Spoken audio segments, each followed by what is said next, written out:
Bienvenidos al río que cambió de color. Soy Aitana y hoy, junto a mis compañeros de Ingeniería Química, Néstor, David, Besay, Sergio y Pablo Felipe, vamos a emprender un viaje metafórico para analizar cómo hemos llegado a la crisis del agua. No se trata solo de analizar datos, sino de entender el proceso para poder actuar. Empecemos por lo que tenemos delante. Pablo, ¿qué ves? Veo abandono, Aitana. El agua está turbia, con residuos sólidos flotando y espuma en varias zonas. Es el reflejo de un ecosistema que ha perdido su equilibrio natural y cuya capacidad de sostener la vida se ha visto comprometida. ¿Eso significa que el agua ya no es segura ni se puede utilizar en la vida cotidiana? Exactamente. La contaminación del agua ocurre cuando ríos, lagos o mares se ven afectados por la presencia de sustancias nocivas que alteran su composición. El resultado es que el agua deja de ser apta para la vida. Ni las personas, ni los animales, ni las plantas pueden depender de ella sin riesgo. Y estas sustancias pueden tener distintos orígenes, ¿verdad? Sí, pueden ser químicas, como por ejemplo pesticidas, fertilizantes o vertidos industriales, biológicas como bacterias, virus o residuos de aguas residuales, y también físicas como microplásticos y otros desechos sólidos. Cada tipo de contaminante tiene un efecto diferente, pero en conjunto contribuyen a la pérdida del equilibrio ecológico de los ecosistemas acuáticos. Cuando este equilibrio se rompe, no solo se ve afectada el agua, sino que toda la cadena ecológica queda impactada. Correcto, la contaminación del agua altera los ciclos naturales, como por ejemplo los cultivos se ven afectados, la fauna acuática muere, incluso todas las comunidades que dependen de estos recursos pierden su bienestar y su forma de vida. Es decir, que ya no es agua en estado natural, sino una mezcla desequilibrada de compuestos químicos y biológicos. La pregunta es, ¿quién ha echado los ingredientes? Porque creo que no estamos hablando de un accidente aislado, sino de una acumulación de malas prácticas a lo largo de los años. Pues mira, te explico. Existen factores naturales que pueden afectar la calidad del agua. Por ejemplo, la filtración del mercurio presente en la corteza terrestre, especialmente en las zonas con actividad geológica o volcánica. Pero la mayoría de los casos de contaminación se deben a la acción humana. Exacto, Néstor. Nosotros somos los principales causantes de la contaminación del agua. El calentamiento global ha aumentado estos últimos años y al aumentar la temperatura del planeta también se calienta el agua y por tanto disminuye su nivel de oxígeno. Claro, y no tenemos que olvidar la fuente principal de esta contaminación, que son los vertidos de la industria, la agricultura y la ganadería, que es la principal causa de la eutrofización. Explícanos qué es eso, David. Pues la eutrofización es una reacción en cadena donde empieza con fertilizantes siendo lanzados a las aguas que están llenas de nitratos y fosfatos, lo que provoca una explosión de algas, que cubre toda la superficie del agua con estas mismas algas, bloqueando la luz solar, y al morir todos los microorganismos descomponen las algas, dejando el agua exenta de oxígeno, y no permite la vida marina florecer más. Exacto. Y si a eso le sumas que, según la ONU, más del 80% de las aguas residuales llegan sin depurar, junto a los plásticos del tráfico marítimo, la mayoría provenientes de barcos pesqueros, petroleros y de transporte de mercancías. Y no olvidemos, Pablo, los derrames de combustibles durante el transporte o almacenamiento del petróleo, que pueden producir filtraciones que llegan a las fuentes de agua, ni tampoco la deforestación, lo cual puede agotar las fuentes hídricas y generar residuos. Yo creo que el diagnóstico está claro. Bajo mi opinión es un diagnóstico desolador.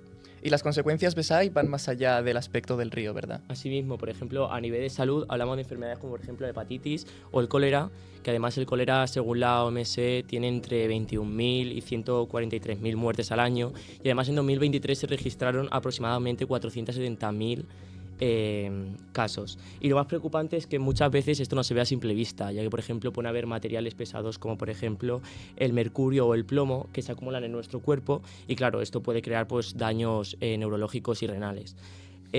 Además, su exposición continua puede crear incluso cáncer o malformaciones. Pero, ¿qué consecuencias hay a nivel económico, Sergio? A nivel económico, purificar el agua contaminada es caro y muchas comunidades no pueden permitírselo. La pesca se ve afectada, el turismo decae y la agricultura pierde productividad.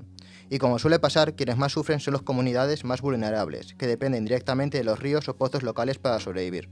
Está claro que el problema del agua no es solo ambiental, sino también humano. Tenemos que cambiar nuestras prácticas antes de que sea demasiado tarde. Bien, ese es nuestro presente. Hagamos un ejercicio de proyección. Si esta situación no se revierte, ¿qué futuro nos espera? La desaparición total del ecosistema que estamos analizando, y con él la pérdida de todo lo que dependía de este río. Sí, además esa desaparición no es solo visual, ya que implica la pérdida total de una fuente de agua potable, como también el colapso de la agricultura local o la desertificación de la zona. Es un punto, como así decirlo, de no retorno. Así que al final de la película es que el río simplemente deja de existir. Una crónica de una muerte anunciada. Y lo más duro es que no sería un final inesperado, sino advertencias que hemos ignorado durante demasiado tiempo. Para evitarlo, supongo que tenemos que entender cuándo empezó a torcerse todo. Exacto, Sergio. Volvamos atrás, Néstor. ¿La contaminación del agua es un problema moderno? No, pero ha cambiado radicalmente.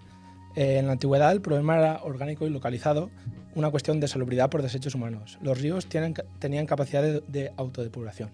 ¿Y cuándo perdimos esa capacidad? O sea, ¿cuándo fue el punto de inflexión? Sin duda, en la época de la Revolución Industrial. Ahí la contaminación dejó de ser biodegradable para convertirse en tóxica y persistente. Las fábricas usaban el río como un vertedero gratuito para verter tintes, cloro, metales pesados.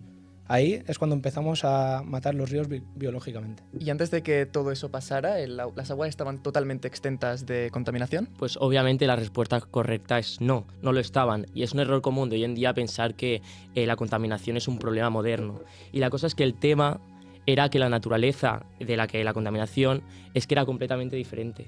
¿Diferente cómo? En la antigüedad y la Edad Media, el problema no se veía como algo ecológico, sino como una cuestión de salubridad y logística. La principal fuente de contaminación era la acumulación de desechos orgánicos en áreas densamente pobladas. Hablamos de heces humanas, restos de animales de mataderos y basura doméstica. Y esto tenía un impacto directo en la salud. Y el principal peligro era la transmisión de enfermedades como por ejemplo el cólera o la fiebre tifoidea. Y esto ocurría por ejemplo en las grandes ciudades como Roma, ya que creaban grandes infraestructuras llamadas cloacas máximas, no para tratar estos residuos, sino para simplemente alejarlos de las calles y las zonas comunes. Y claro, luego iba la gente al final del río Tíber y pues cogían agua de este mismo vertido. O sea que básicamente la contaminación era más biológica que otra cosa y en muchísima menor medida. Y ya avanzando un poco más en el tiempo, ¿cómo evolucionó la contaminación a partir de la Revolución Industrial? Pues la contaminación avanzó mucho debido a la falta de regulaciones de los desechos y el desconocimiento de los problemas que podría traer a futuro. También, además, en este último siglo se ha acelerado todavía más. Totalmente. Tras la Segunda Guerra Mundial, con la gran aceleración, llegaron los pesticidas sintéticos como el DDT, que se bioacumulan en la cadena trófica.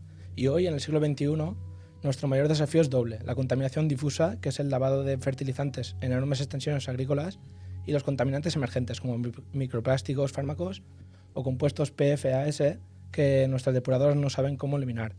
Tienen efectos negativos como inflamación de órganos, resistencia a antibióticos y riesgo de cáncer, además de dañar ecosistemas acuáticos y contribuir al cambio climático. Este recorrido nos trae de nuevo aquí, al presente, pero con más perspectiva. Sabemos qué pasa, por qué pasa y cómo hemos llegado aquí.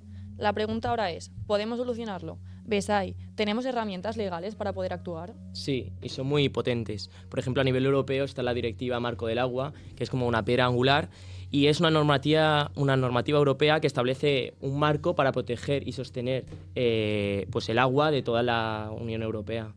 ¿Proteger en qué sentido? Te explico. Su objetivo principal es alcanzar un buen estado de las masas del agua para prevenir el deterioro, y se basa en un principio muy claro: quien contamina, paga. ¿Cómo funciona ese principio? Muy sencillo. Implica que los responsables de la contaminación son quienes deben asumir los costes de las medidas de prevención y de control.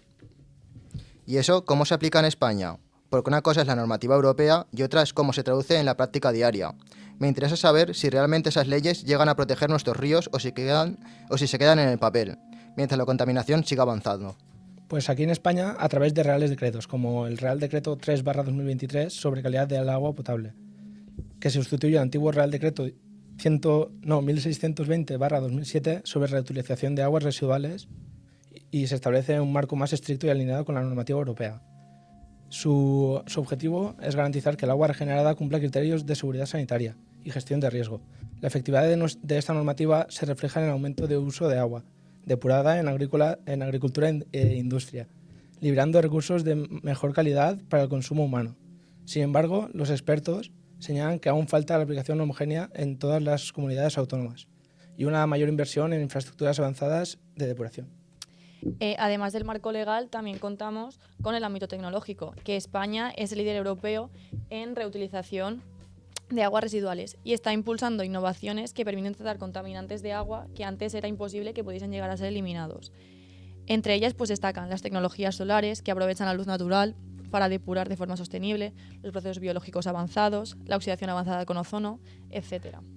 En resumen, que el marco legal existe y se está reforzando, además de que la tecnología está avanzando rápidamente para favorecer las depuraciones del agua. Lo que falta es una aplicación mucho más estricta de estas leyes y para que el agua regenerada pueda ser una herramienta útil contra la crisis hídrica. Entonces, para concluir, ¿cuál es nuestra reflexión como futuros científicos?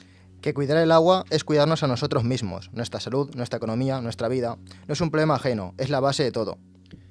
Y que la ciencia no solo sirve para crear nuevos compuestos, sino para limpiar lo que hemos ensuciado y aprender de nuestros errores y no volver a repetirlos nunca.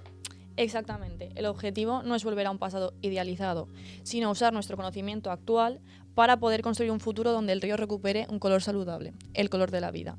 Gracias a todos por este análisis y a vosotros por escucharnos.